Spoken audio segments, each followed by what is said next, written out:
मैं केवल एक चीज चाह रहा था, आप इससे पहले कि अपने आर्गुमेंट में बढ़े आगे, इसको दो तरीके से अगर हम लोग सर बात कर सकें।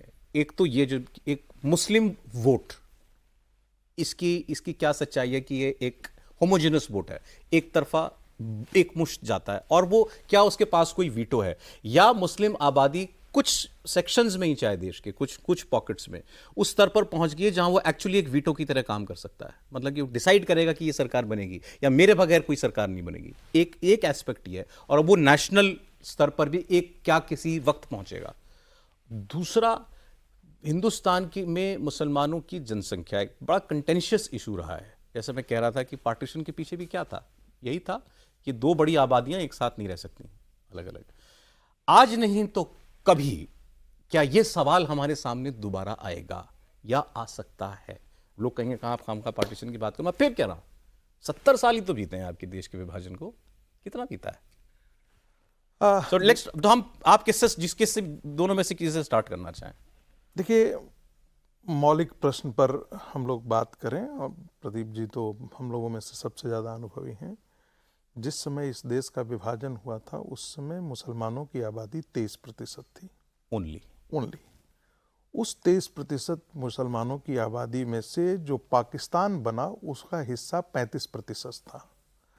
उस 35% में 14.6% मुस्लिम जो है वो पाकिस्तान के हिस्सा बने, यानी कि आज का बांग्लादेश और उस समय का पाकिस्तान दोनों हिस्से को जोड़ दें तो 14, यानी कि 9% आबादी इस देश में ही रह गई।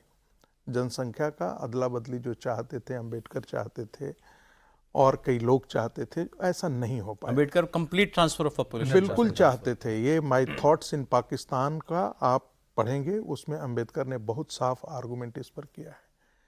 अब वो नहीं हुआ। अब जब नहीं हुआ तो वो आबादी 9.4% जो है वो आज के दिन में 14.6% था पिछली में, लेकिन 10 साल में ये मेरे मानना है कि 18% के आसपास आ गई है। देश के कोई 126 ऐसे हैं, सैकड़ों ऐसे जिसे आप कह सकते हैं जहां पर वो डोमिनेंट हैं। मैं आसाम का डेटा देख रहा था, मैं उत्तर प्रदेश का डेटा देख रहा था, मैं मधुबनी का देखा, सिवान का देखा, ऐसे कई ऐसे हैं जहां ये डोमिनेंट, कई डोमिनेटिंग पोजीशन में आ चुके हैं। अब सवाल है कि क्या ये सारी बातें आने वाले दिनों में उभर करके आएंगी? मेरा तो 200% ऐसा मानना है यही होगा। आने वाले दिनों में वो इस्लाम के नाम पर वो बहुत बड़ी बातें करेंगे या इस प्रकार की चीज़ें करेंगे, जिसकी शुरुआत हो चुकी है। अभी वो छुटपुट चिटपुट घटनाएं होती हैं, और आप देखेंगे कि भारत विभाजन से पहले शुरुआत यहीं से हुई थी। जैसे आज वक्त के नाम पर हो रहा है। 1914, 15, 16 का आप देखें तो जिन्ना और गांधी तो एक साथ थे, खड़े थे। 14 के बाद इधर उधर होना शुरू हो गए। मूल मुद्दे पर आते हैं।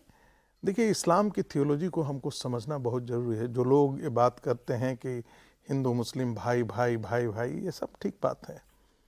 सवाल इस्लाम को लेकर के है। जब वो कहता है कि एक दारुल हरब है और दारुल इस्लाम है, जहाँ पर इस्लाम का शासन है वो दारुल इस्लाम है। दूसरे एक जगह है जहाँ पर दारुल हरब है, जहाँ पर इस्लाम का शासन नहीं है।